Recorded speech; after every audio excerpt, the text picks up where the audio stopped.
All right, guys, this is Jammin, otherwise known as xBenJamminx on all of the DFS websites and Twitter.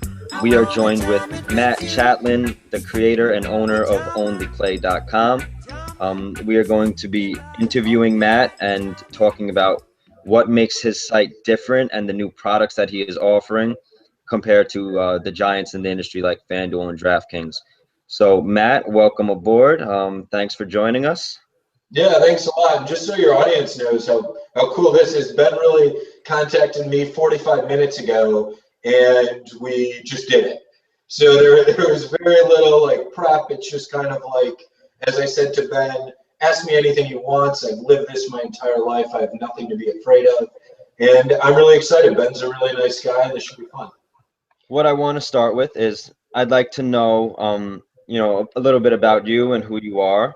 So let's go with where do you live? How old are you? What is your past experience in life? And let's really see if we can dig a little bit into who you are and why you even wanted to create the website to begin with. Sure, thanks, Ben. So 32 years old, born and raised, and lived most of my life here in Michigan. It's been a fact. Michigan born and bred. So a little bit about myself. I played 6 million hands of poker before I was the founder of On the Play. That'd be physically impossible pre-internet. Maybe 100 other people around the globe can make the same claim. So between 2001 2006, I was playing the highest limits in the world online. I'd still be playing poker if the U.S. government did not make internet poker illegal in 2013, or 2011, I should say. I left the country in 2011 to continue to pursue playing poker. I did so for a few years and came back in 2013 and really just didn't want to live the band on the run lifestyle that I was living. So I started playing daily fantasy a lot. As I said, if internet poker was illegal, wasn't illegal, this company would never existed. If this company didn't exist, I would be a DFS player. I love the game. I saw great success as a player. I won tournaments on FanDuel, DraftKings, and Draft Street across every sport. Saw some great success there, but really just thought I could design something far better. And that's really where the idea of On the Play first started, where I was hand drawing out the website in 2013. Got funding from Inkwell, which is a VC firm here in Michigan.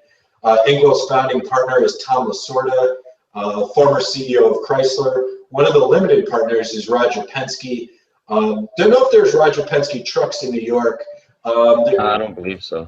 Roger Penske trucks pretty much everywhere else. He's the CEO of what is a multi-billion-dollar company. Really America's most successful athlete turned businessman ever. So great investment team really great investment team, very supportive.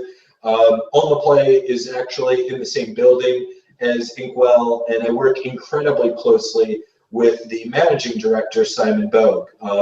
Anyone who's in a startup will tell you, at least I hope they will tell you, that VCs invest with two ways. They invest with their money and they invest with their time. And in both instances, On the Play is the single largest investment of Inkwell. They have 40 total investments. So love the symbiotic relationship that we have with them. And then it kind of speeds up to where we are on the product side. And I'll leave that for some of our questions here. But On the Play has, we got out of beta for the first week of the NFL season. Since then, we've become the fastest growing new daily fantasy site. We have the fastest growing new game in daily.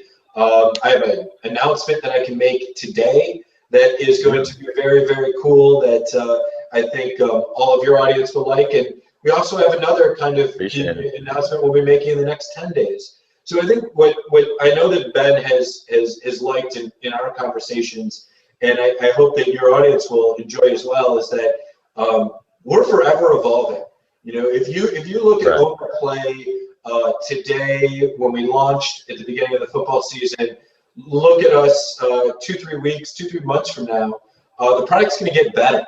We're not a depreciating asset like a car. we're a software company that software can improve. So I hope that your audience would see that, and the On the Play customers have kind of gotten to know that over the last 4 months. So pretty excited to share all that info. Awesome. Well, I'm a big fan of the product, and that's kind of how we even met to begin with, because I was just, kind of tweeting out like, hey guys, this new hole card game is really cool. I enjoy it. It was just something that I liked a lot. So you reached out to me after that. And one thing I'd like to mention is you remind me of a friend that I work with around here, and he created these things called incubators, which are they're entrepreneurial launch pads. Yep. So what he does is he brings in startups into a building, and he's trying to make it like a Google-like atmosphere. And what he does is he charges them very low rent to operate in his building, and he actually gives them mentorships and all that kind of stuff and all his connections, and he's very, very successful. And what he does is he takes a little bit of equity from each of the startups, and that's how he makes his money while being able to help them grow and give them a place to start. And the room that you were just in kind of reminded me of one of those incubators. So that's really cool, and you actually have the same personality and really good guy. So I have no problem touting anything for your website. Well, thanks for that, man. That's very nice of you to say.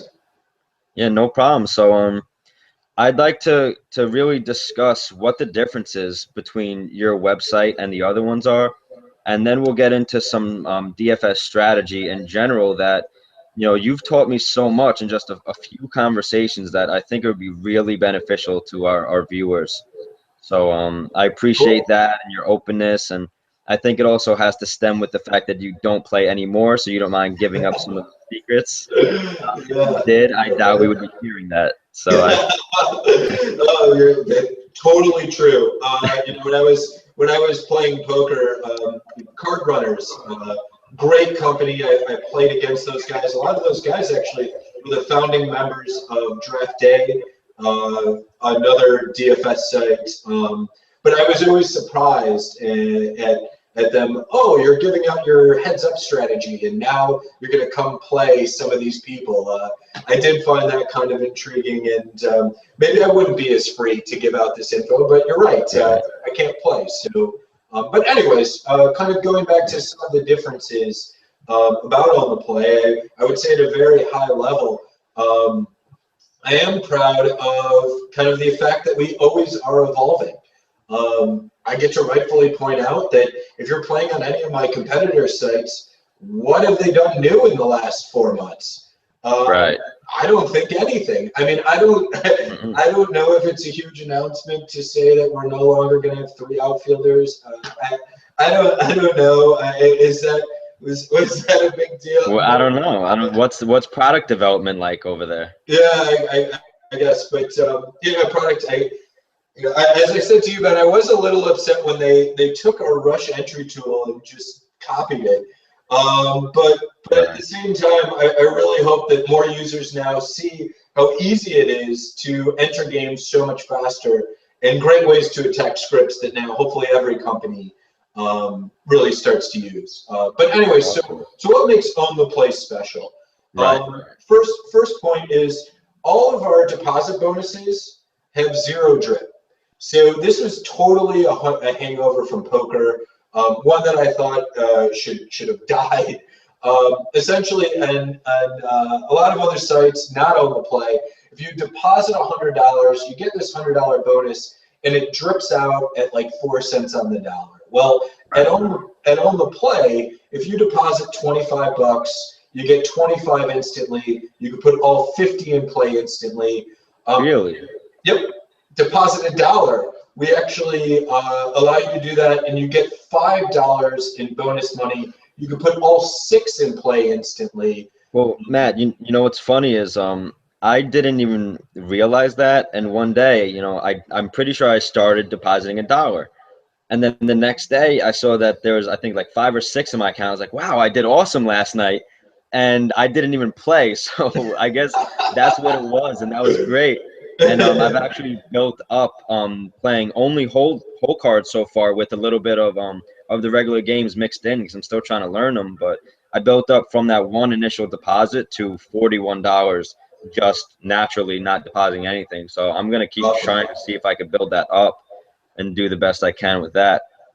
But one thing I'd like to mention is I found a new feature on Google Hangouts, right? So it is a conference call, and what it does is it allows people to actually call in live. So I'm putting the number in the chat right now with the PIN code. I've never done this before. I don't know how it's gonna work. I don't know what the timing will be like, but I'm gonna tweet it out. I'm gonna put it in this chat in a few minutes, and after we're done talking about this real quick, so people could actually ask Matt live questions and not have to do it through text. Are you cool with that, Matt? Yeah, yeah. I mean, I would say I know I achieved something if we get like a Howard Stern prank caller in. You know, then we've achieved some level of success and credibility. Right, right, and then that'll hopefully that'll make us go viral. But Right. we'll also edit it out. So don't do anything like that, guys. Okay, so let's. I like that drip policy. Or the no drip policy. Actually. What do you have in terms of referrals or bringing people onto the site through your account? Yeah, so and one other point to that, for anyone that deposits $100 or more, we give 50% rate back for the first month. So I don't know if any other company is offering rate back. To my knowledge, none are. So that would be a part of it. As far as affiliate agreements, I kind of take that on as a case-by-case basis, but we do have a general affiliate agreement, very similar to our refer a friend policy, which is any friend that you refer, you get 15 tournament dollars, and they're used in the exact way I described. So you could put it in play, cash out instantly. There's no restrictions on that once you win. And I'm going to kind of build on that as I talk about one of the other features that we just released actually in the last couple of days, that beat the number game. But hey, so let me touch on some of the other stuff. So you've been mentioning hole card. I love hole card. So one of the concepts that we have and believe strongly here at On the Play is that we should be the company in daily fantasy that creates kind of the next game. In no way do we believe that salary cap is going to be the only game that exists in daily fantasy. It's seen so much success and it is so much fun that we feel that there's going to be multiple proliferations of new games. So Hole Card is a game that we launched about 6 weeks ago. It's now the fastest growing new game in daily. What you do with Hole Card is instead of drafting one player from one team, do we lose you? No, I'm actually going to I'm showing the screen of Hole Card right now. So Great. this is a contest that I did a couple nights ago or 2 nights ago, I think. And I actually took first place. And what I really want to show people, which I didn't even know about this, Matt, I absolutely love this prize structure right here. Thanks. This looks very innovative. I like the fact that it's $5 entry, so it's kind of like a double up where, if you hit that top 30-40%, you're doubling your money, but then you have upside there as well. So it makes it kind of like the way I build my lineups is safety with upside. Thanks so much. So I do all the prize structures. Something that I want to be as close to being a player as possible. I think that really gives On the Play a competitive advantage. So I'm very much involved in the salaries. I'm very much involved in the prize structures. So definitely complimented by that, Ben. Thanks so much. And we do like the idea of rewarding winning at a pretty high level while still trying to have a pretty deep pay structure at the same time. So you might find that other companies will reward finishing second higher than On the Play does, but I would say difficult to believe that they pay out more places or reward first more than we do. I agree. So I want to kind of show people what this game is and why I like it so much. So while you're talking, I've been showing people the screen of the lineup that I had. There's nothing in store for today, so I can't show them what the lobby would look like because and you'll explain that in a second. But this is what it looks like, guys. So while he's explaining it, check it out over here, and you could see exactly what it is. One thing I'd like to mention as well is they are the first site in the entire DFS industry to show live ownership. So that is very, very new, very important, and something that we will definitely discuss. So Matt, if you'd like to take it away. Yeah, so sure. So whole card, you're drafting the top 3 fantasy scorers from any real life team. So conceptually, what we really try to attack here is that salary cap, I always viewed it as like the Texas Hold'em of daily fantasy, where amazingly skilled players are able to put themselves into these huge percentage advantage scenarios and do so repeatedly. So for instance, it's actually documented, I won 88% of the Texas Hold'em or sessions in poker that I played. If I were to play Omaha, which is a different poker game, that 88%, just by the definition of the game, would come down to 70 or 68 or something that's less, while still at the same time, I'm winning at such a high rate, I'm being rewarded for being better. That's the same thing that's going on here in whole card, where what we've seen is better players are winning at a very consistent level, but the worst players aren't losing as consistently, and that is because the just definitions and mechanics of the game. Number one, the knowledge base is higher, so it's so much easier for the average fan to be able to say, oh, I feel like the top 3 players on the Patriots are going to perform well today. Or I don't have to choose between Gronk and Edelman on a single day because I'm getting the top 3 players on the Patriots. Or I don't have to choose the $3,900 guy that just destroys today because I'm getting the top 3. 2 more points I want to make to the game. Injuries in the first quarter. You don't automatically lose in this game because you're getting the top 3 players. Right. The last important point, I really feel basketball, if I were to just create a fun meter, basketball might actually be the least fun version of whole card. And the reason why I say that is because if a guy hits a home run in baseball, if a guy scores a goal in hockey, if he catches a 90-yard pass, all of those would jettison that player most likely into the top 3 and essentially give they're more important. Yeah, absolutely. And it kind of keeps you in the game until the final whistle, where a 3-pointer at the end of the game, that might not jettison that player into the top 3. So you do kind of have a different rooting mechanism for the other 3 major sports as you do for the NBA. Well, at the same time, it's definitely conquering a lot of the things that I think are holes in salary cap. So I'm glad that, Ben, you found this game a lot of fun. I'm glad that you're kind of enjoying it for a lot of the reasons that this game was created. It was created here at On The Play. So yeah, I'm just glad and really proud of it being the #1 new game in DFS right now. Yeah, I think it could actually become that. If guys, I feel like my video isn't showing, so just let me know. I'm trying to work through all these. Paul's got a very funny face, if that's the case. Yeah. Do you see just a picture of me and my sister? Yes. Okay, so let me try to fix through this. So, how old were you in that one, Ben? That I must have been maybe 21, 22. Okay. How old are you now? All right, I'm 27. Oh, okay. Yeah. So one thing that I would like to I'd like to talk about first of all is the fact that the game is very different and it's completely different from anything that's out there. But that's not. I mean, that's done on purpose, right? So Matt is trying to create new games, and it seems like there are other things that he's going to be doing, right? So I don't think you could really say that FanDuel and DraftKings have been doing stuff like that for whatever reason. Honestly, I don't know why. They haven't created a new game, Ben. I mean, that's a fact. No, they haven't. Since they've been to market, there hasn't been one new game out of either of those companies. But so to what you were saying, I guess that's really it. They just haven't. I don't know why. That would be questions you'd have to ask them. Right, right. All right, so let's Yeah.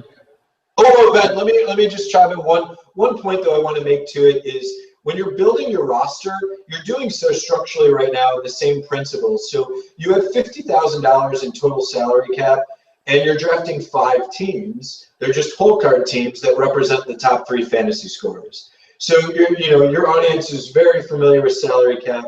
In that way, they're very much will understand how to build that kind of roster. okay, okay. I like that. And that's just, that's strategy built into why he is creating the site, right? So he's thinking about all this kind of stuff as a DFS player and incorporating what he thinks would be the most fun. And if I was creating a website based on DFS, I think that's the way that I would do it personally. Like if he can't get the joy out of playing it, why not make something that other people would really enjoy? And I appreciate that. I definitely do. That's something great for this industry. I think it's a really cool thing that you guys are doing over there. And one thing that is really drawing me towards your website and trying to move maybe a little bit of money away from FanDuel and DraftKings, the little I play on there, is that it seems like there's less of an edge lately. And I've had a lot of people complaining about the cash line and all this kind of stuff. So that's really something that I've taken notice of. Like, it used to be if you were scoring over 300, you were in pretty good money for the most part on FanDuel. And now you need to average about 305 to hit those cash lines on most nights. So it's getting very incredible. And I feel like with the live ownership that you show, maybe, there aren't a lot of people selling tons of lineups on your site, which inevitably is going to happen, and you can't really stop that, and whatever, like I don't know your take on that. I personally think that and my approach towards all of this is I really want people to if you buy lineups and whatever, I understand because maybe you don't have the time, or maybe you don't know the game as well and you still trying to want to win, but I want to be able to teach people how to play different strategies and different things to focus on to actually give you better edges. And doing these things isn't going to hurt my gameplay because it doesn't really matter what's going on with the people I'm talking to. There's such a large ecosystem of players that me helping out people who are within my circle and the people who come to my website isn't going to affect me personally playing in any way. So that's something that I also enjoy. And I believe on this website you can find those kind of edges just for the fact that it's different. People don't want to learn the new pricing. But the thing about it is on your website, it's basically the exact same FanDuel construction, right? So FanDuel and I for basketball, we have the same lineup construction. That's definitely true. To touch on your point of, I'll first say something about the buying of lineups and then talk about live ownership. I have no problem. Like, guys, you should have no problem with the buying and selling of lineups. I think at the end of the day, what it will do is, as you're rightfully pointing out, it might raise the bottom bar. So if before the selling of lineups, you could win with a score of 270, now it's 280, that may be true. But what I would also say is I really equate it to the last huge leg up in daily. I think it's brought in a lot more people into daily. Right. And by doing that benefits everyone. So I don't have a problem with it. I think if someone wanted to create a problem with it, they would make arguments that it's essentially playing syndication, which is outlawed in some terms and conditions across the industry. But I don't have a problem with it, and I won't be creating rules against it here at On the Play, at least for the near future. See, I'm a free market guy, right? So I believe in people do whatever you want for the most part, as long as it doesn't like physically hurt somebody or maliciously hurt somebody. But I think that there is a need for it with certain people. Like if I wanted to play NHL, right, and I was going to a game, let's say, I wanted to play NHL, none of my friends know about it, I would probably look around and be like, I want to stack this game. I don't know who any of the players are or anything, you know, or maybe I just want to play NHL and hopefully, you know, I buy a lineup that has some guys from here, or whatever the reason. I know nothing about it. I wouldn't want to waste money throwing away trying to make my own lineup personally. I'd probably go and get someone from either a friend, or if I resorted to it, buy it. So I have a different view than most people. I think that it's better off to share. You know, if you have a lineup, instead of selling it to people where, you know, it's not really guaranteed they could win, if you put out a lineup to, you know, a certain group of people and they tip you based on that, I think that's probably a better structure in my opinion. But you know, whatever the case that may be, there are a lot of different opinions on that. So you know, we heard yours, so let's just move forward and go back into Own the Play. Sure. What other products besides Whole Card are you going to be releasing, or what do you have already that maybe is a little different from what we see on FanDuel and DraftKings? Sure. So I'm gonna touch on a few things then. So we're the first company to offer mass entry tools. So we call it Rush Entry, where in the matter of 3 to 4 clicks, you could enter pretty much every game for a given sport on the website. It was our first attack at scripts. We've had that since almost day one of launch. It's going to continue to be built out as we utilize ways that we know people are entering games. So very cool. It's no risk for anyone to check it out. So all you'd have to do is click the sport, game type, time, click Rush Entry. You're not obligated to enter into anything at that point. So a total of 4 clicks you can enter, or you have the ability to enter every game. So I would just suggest checking that out. 2 other points I'd make. Live ownership, you've touched on it a few times. We're the only company in daily fantasy sports where if you go to onlyplay.com right now, and people are going to be drafting their NBA roster as we speak, ownership rates will fluctuate in real time.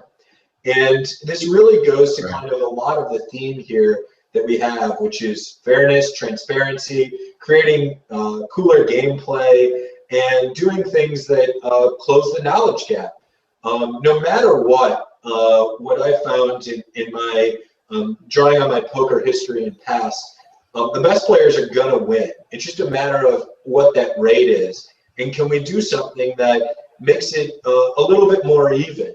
You know, kind of takes away some of their competitive edge and spreads it around a little bit more evenly. So that's something that we did with live ownership. One of my favorite examples is Devontae Freeman. So Devontae Freeman in week 2 of the NFL season this year, really weeks 2, 3, and 4, he was owned by like less than 2% of the entire DFS community. Right. You know, this is a starting running back that's incredibly talented in a high-powered offense, and you only got to see that he was owned by 2% after the fact. So after the draft was done, and that's really giving you yesterday's news and doing nothing for you as a player. So what we thought was, let's show that ownership live. And, you know, what I guess peeling back a little bit, he was probably owned by the best players in the industry at like over 50%. And that's a swag number, but it's really true. Like, he was owned at such a high rate by some of the better players for all the reasons I said. You know, he's no competition for his carries. And so what live ownership has done on our site is it's taken that 2% number and made it, you know, 8 or 10. In no way is it making it 100. It's really just shedding light on, you know, this is a guy that's incredibly low owned, and you know, do you as a player want to take a part of that? Go ahead. And I actually think that's good for cash games. I think it's optimal. Like if you're trying to choose between players, normally, if you're going into it, and this is just my thought, correct me if I'm wrong or whatever your opinion is.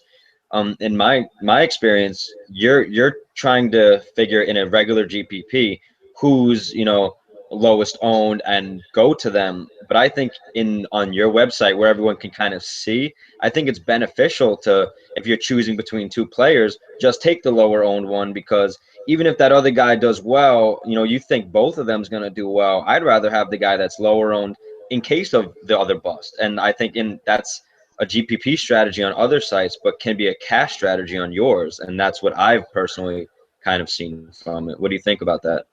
Well, I think in a world where we see an equal outcome of two athletes, we would absolutely always want to own the guy that's lower owned. Right. So I could definitely agree with that. Some concepts that I really like sharing is just how important it is for the guys we don't draft. So for instance, if someone is 50% owned or 30% owned, whatever the case is, you're making a decision just as much by drafting him as you are by not drafting him. And that's really, really important, especially when looking at on the play, and this would be true on FanDuel as well, where you have two shooting guards you have to choose. So by choosing two shooting guards, you're also making a commitment to not choose every other shooting guard that's going that day, and understanding kind of the risk reward to taking or not taking everyone else is really, really important. So that's something I send out in emails probably once a month, where I talk about some of the tips to using live ownership. But that's a general tip really in all of DFS, which is understand that when you don't draft a player, that is an equally powerful decision. Opportunity cost. Absolutely, it's a huge factor. Right. Okay, great. I think we have definitely discussed a lot about the website. I think we have really shed light on some of the new features and some of the differences, and you provided some strategy along the way, and I really appreciate that. Let me throw in one kind of announcement here, Ben. So sure, sure, go for it. So we just launched our Beat the Score game really in the last 72 hours, where we came up with a number, whether it's through whole card, salary cap, NHL, NBA, doesn't matter. If you beat the score, you win the prize stated in the lobby. What we're going to do in this game, it's so new, right? It's 48, 72 hours old. If you refer a friend who beats the score, you both win. So that's something that we're sending out in an email right now. And I announced it first here on your show. So that's incredible. Thank you for that. Yeah, for sure. If anyone uses Ben's promo code, deposits as little as $1 on the play, they can play all the free games from now till eternity. And if they win, Ben, you get to share in their Beat the Score success. At least it's true. I shouldn't say for now to eternity.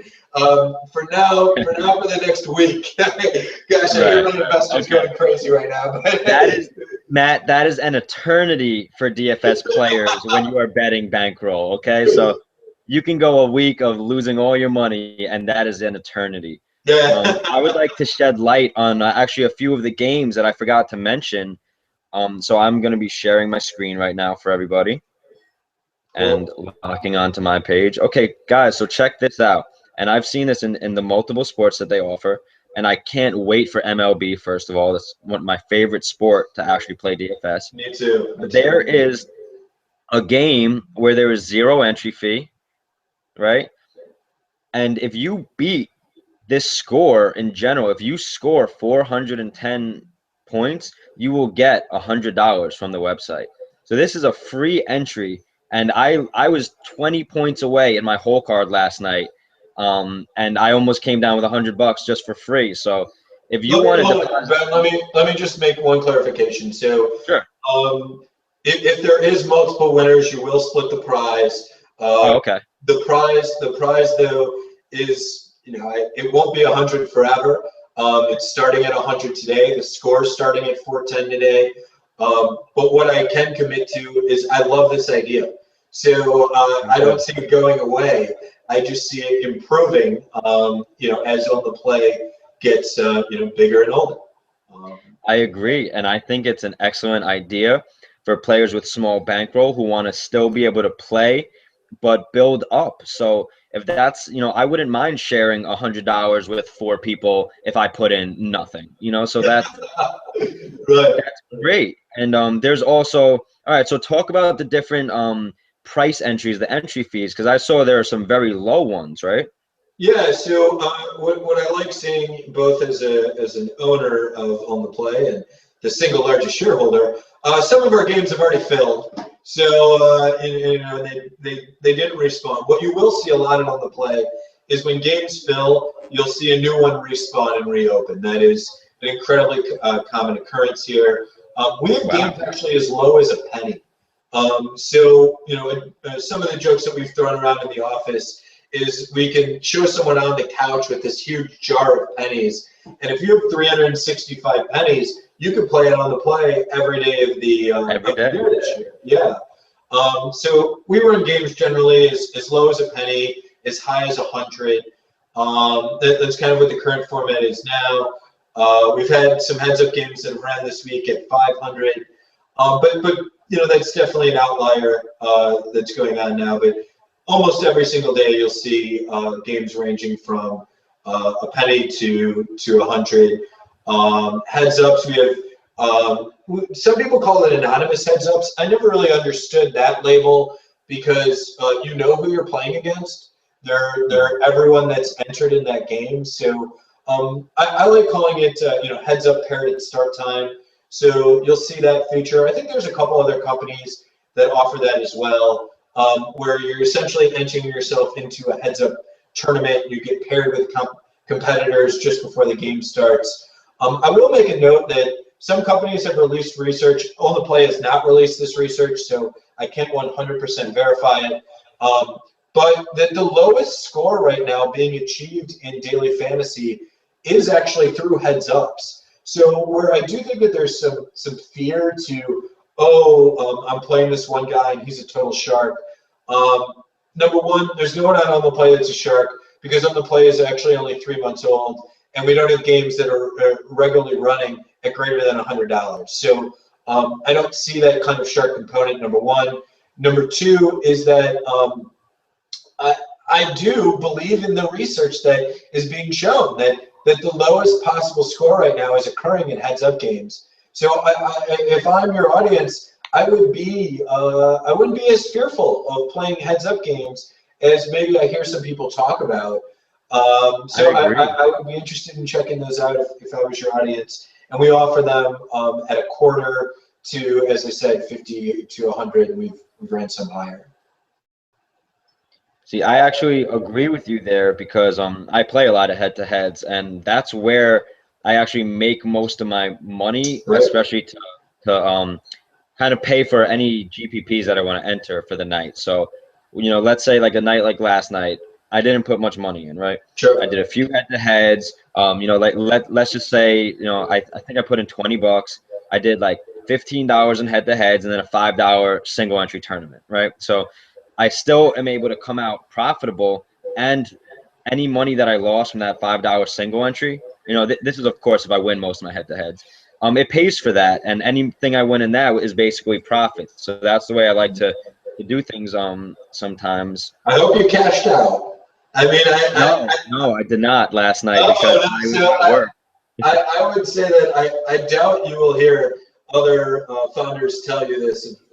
Cash out. Like you're not an entrepreneur until you ship a product. You're not a winner in daily fantasy until the money hits your bank account. So don't be afraid to cash out. You can't cash out frequently enough. So I agree. That's what I do. Keep that train going. You're never going to be upset as a player saying, "Oh, I cashed out too often."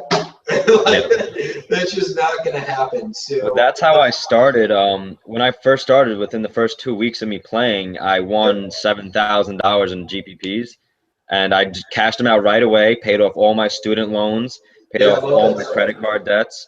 But one thing I wanted to ask, what's the rake on the site, and does it fluctuate between different price points or different games?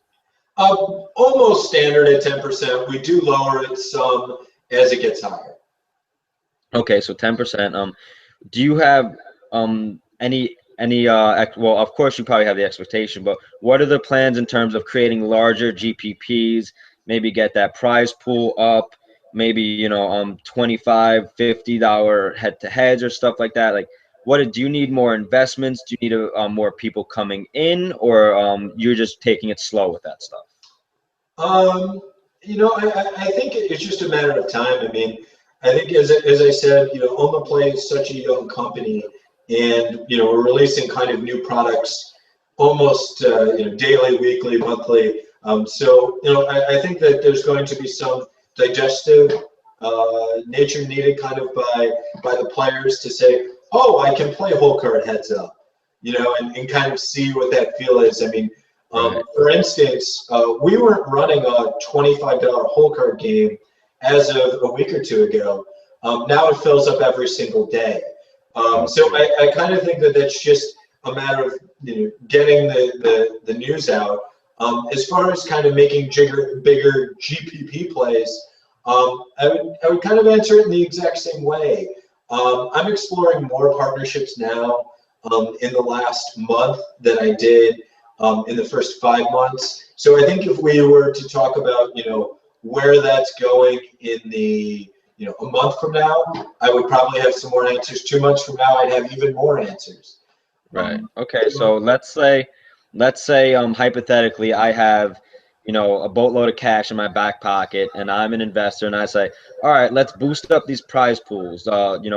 What do you need? Are you looking for investors? Is there any way I can help you? Is there any way that anybody listening may be able to help you guys? I love what you're doing and like what's going on. So if there's any way that anybody could help, please let us know. And feel free to say whatever you want. Well, I think very much like almost any kind of retail scenario, customers vote with their feet.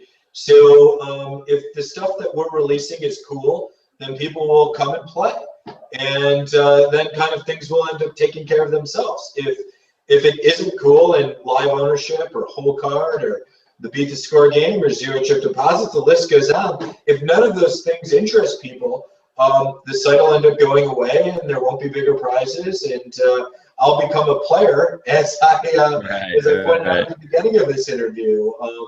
So yeah, I mean, one thing, and I'll make this kind of forward-looking statement. So if you're a founder, whether you're a founder of a DFS company or anything in this world, people will tell you never make forward-looking statements. And the reason is because no matter what, you're going to be made to look foolish.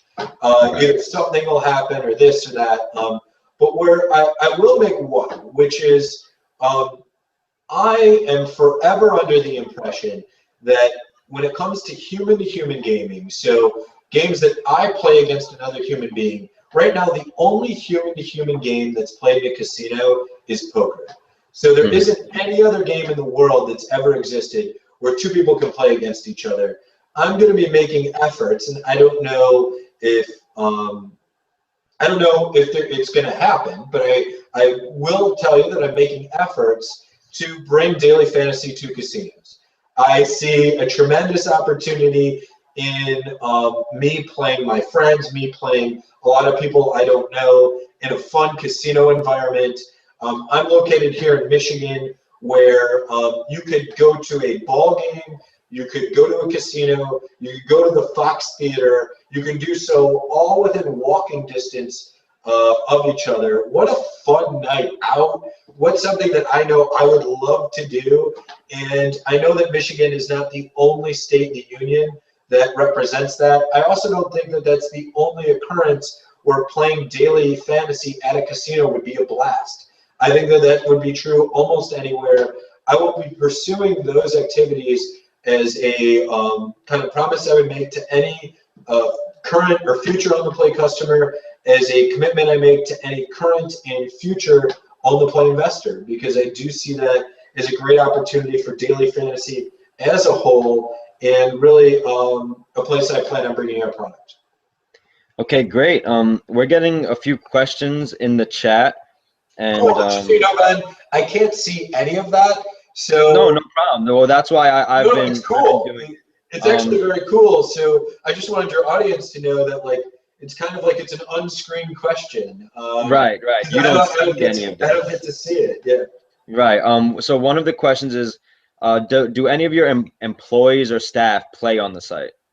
No. What we have talked about, though, is because the beat the score game doesn't involve anyone playing against anyone else.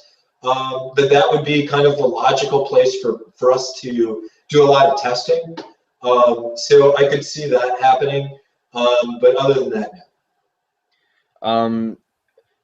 Are there any states that you guys can't play in, and have any states or attorney generals contacted you, or is it mostly the bigger sites that they have litigation against?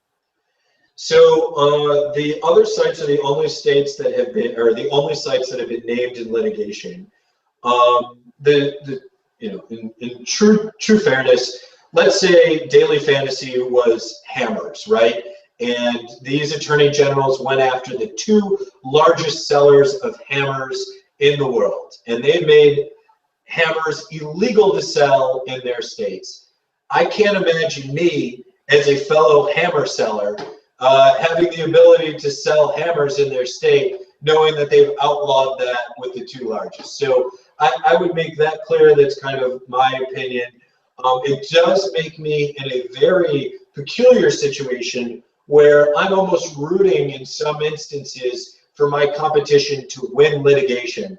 I don't know of any other situation where that's happened. Right. So yeah, has any attorney general contacted me? Unfortunately, no. I will extend myself on this show, as well as in any other interview that I do, to say, hey, attorney generals, I am open to discuss anything about gaming, internet regulation, internet gaming regulation. I don't think that there's a founder in DFS. I don't think there's a founder in all of gaming that could represent themselves as much as a player as I have in my past, and now having raised what is publicly known as about $1 million as a founder, and turn around and created a gaming company. So being able to say I played 6 million hands as a player, left the country because I wanted to continue being a player, came back because I thought I could be a great founder of a gaming company, and then had the support from the financial community of about $1 million to date, I think puts me in a very unique position to be able to speak in both arenas. And I'm open to any attorney general across the country to help shed light on the truth. Because as the audience of you guys know, the truth is on the side of Daily Fantasy in every instance. We actually, one of the greatest myths that I love debunking is that Daily Fantasy has created addiction. There is no fact to that. The only fact that is actually coming out is completely the opposite, where human-to-human games have actually caused the least social harm. And in many instances, research out of the UK is proving that human-to-human games create social positives. And they've had over a decade of data to prove that. We've actually had in the United States, because FanDuel, I believe, has been operating for 6 years now. We have 6 years of data to prove that while their company has been in existence, there is zero uptick in any form of addictive gaming. So anyone that starts talking about how there are these kind of anecdotal cases about this person or that, there's an anecdotal case about walking across the street. You can make anecdotal cases about anything, but the real numbers, the real facts are all on the side of Daily Fantasy, and really all on the side of human-to-human games of skill. So I love being able to talk about that, and I love being able to reference all the data that proves our point. That's great, man. I'm glad to hear that, and I like your takes on that, and I don't want to see you challenging any attorney generals, but I'm glad to see that you're open to discussion. I feel like none of us are challenging. We're actually all on the same side. The attorney generals want the truth too. I just feel that their interpretation might be a little different than ours. That was the #1 takeaway I got from the 60-minute interview with Schneiderman, the Frontline interview. I'm sure your audience, I reacted incredibly emotionally and vilified this guy, and I don't actually feel like he should be vilified.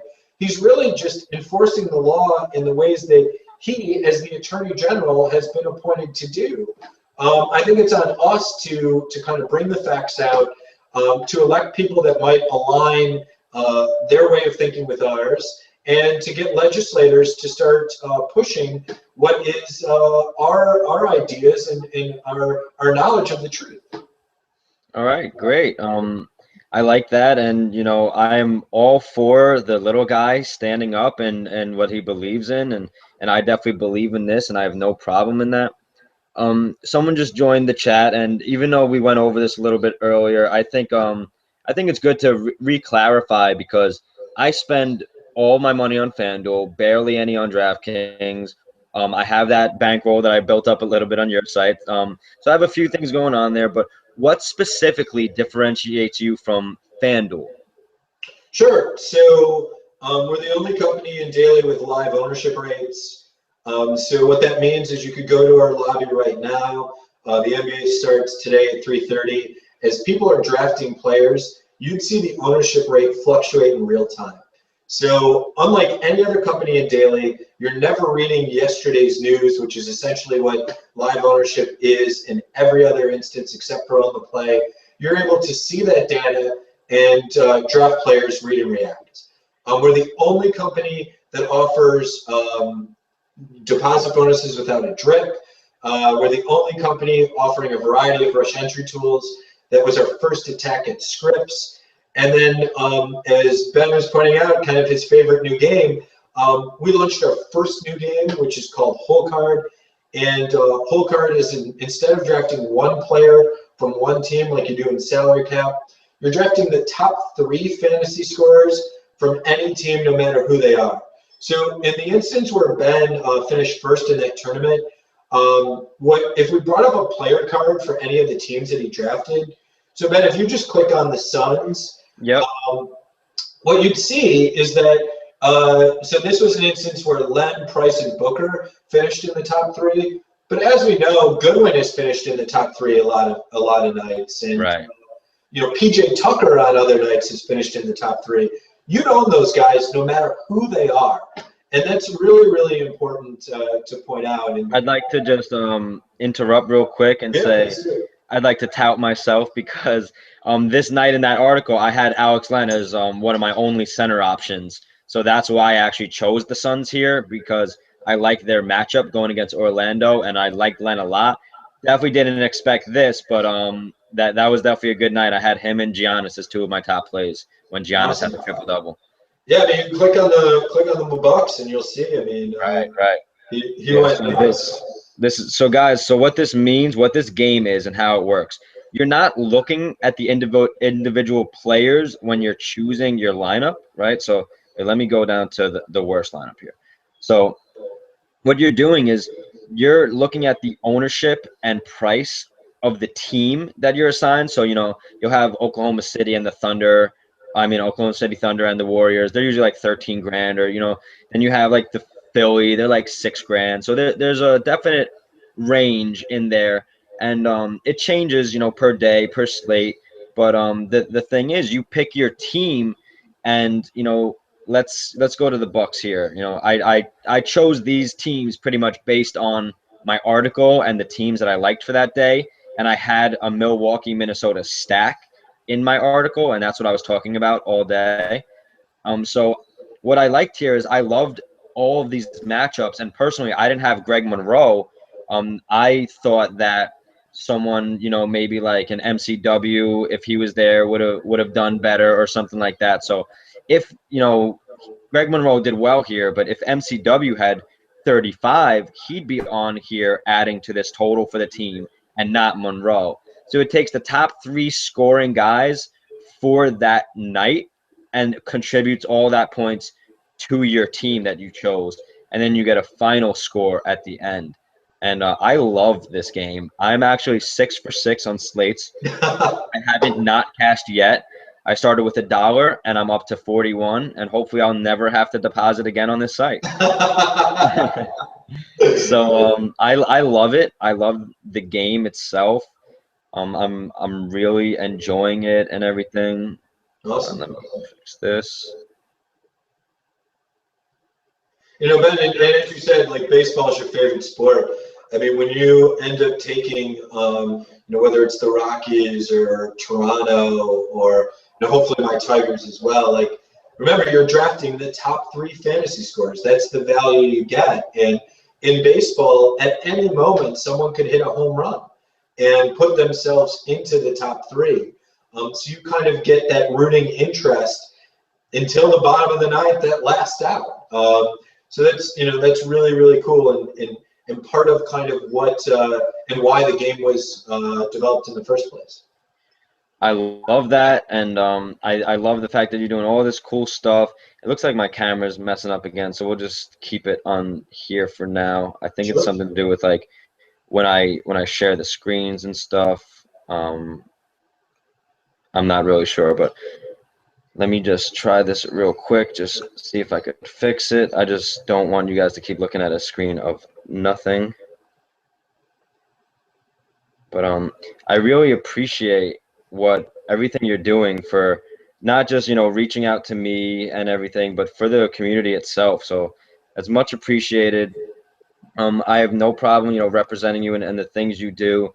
And hopefully in the future, I'd like to have you come on maybe, and we'll do a video series of maybe some strategy and things that, we could just dive right into instead of all the fluff that we talked about today. That would be great. And I'd like to just promote that me and Daily Roto Sharks have collaborated, and I'm using his website, and we're partners now and everything. And so what we're doing is we want to create something like a Roto Academy on Roto Grinders, but turn it into more of coaching and giving out free info and doing all that kind of stuff. So what I'd like to say is we want to do instructional videos and tutorials and stuff like that, and really teach people the ins and outs of how to play. So that's just one thing we're going to be doing, and I'd like to have different guests on, and we have a lot of great players and people who want to sign up and do this with us, and I'm really glad to have you a part of that. So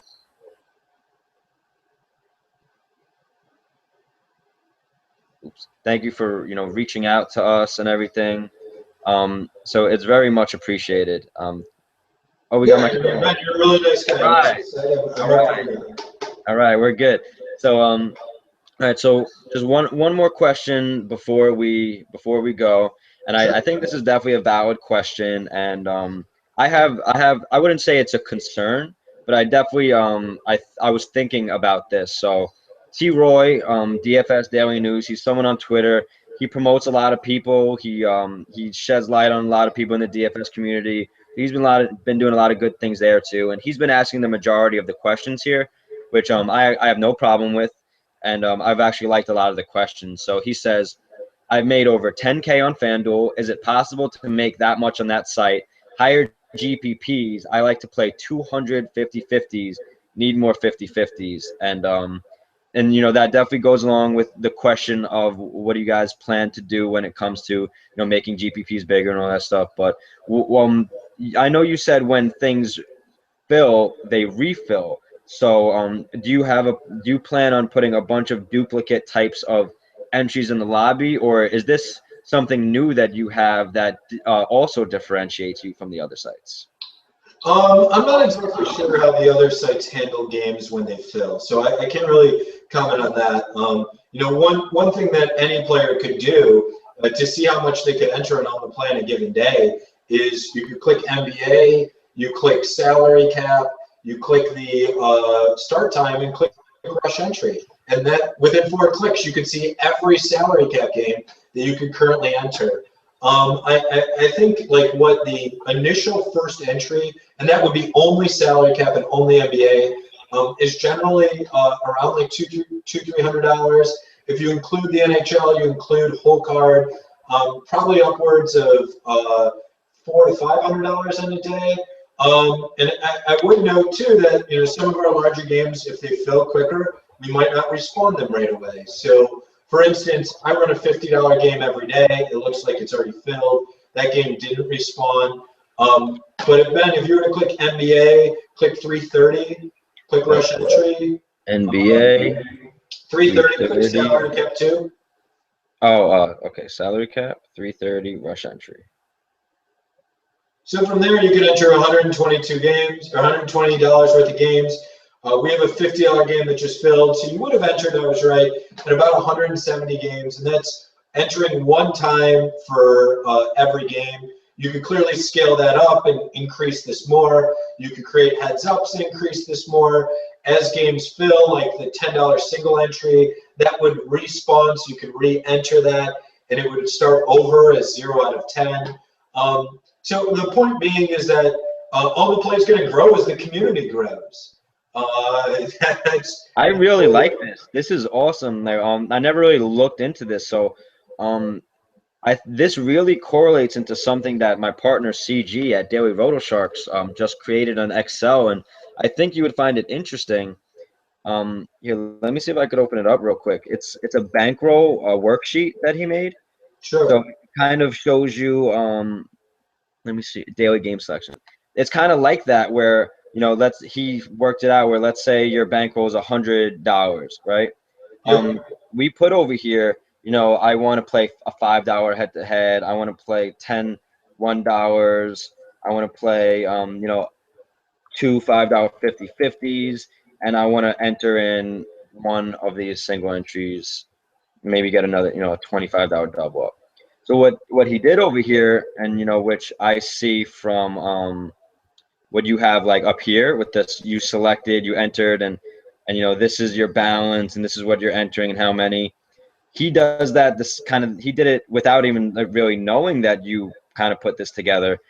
So he puts it, and then over here it tells you how much you have in play in cash and GPPs, and tells you what your risk according to what your balance and bankroll is, and it's a very simple sheet. So I'd love to share this with you if you want to incorporate that somehow into your site where you're showing the actual risk of what you're entering is compared to your balance. I think that's something that people would really like. I don't know if it's possible, but what do you think about that? I mean, I think it's a really cool tool. I remember myself just as a player, and you pointed out, trying to balance. We back? Yeah, I don't think I was sharing the screen with them before, so make sure they're looking at it. Yeah, it's cool. I mean, the idea of trying to balance the appropriate amount of big tournaments and cash games. I don't necessarily know the exact answer for that. So tools like the one that your friend created, I think, are definitely valuable.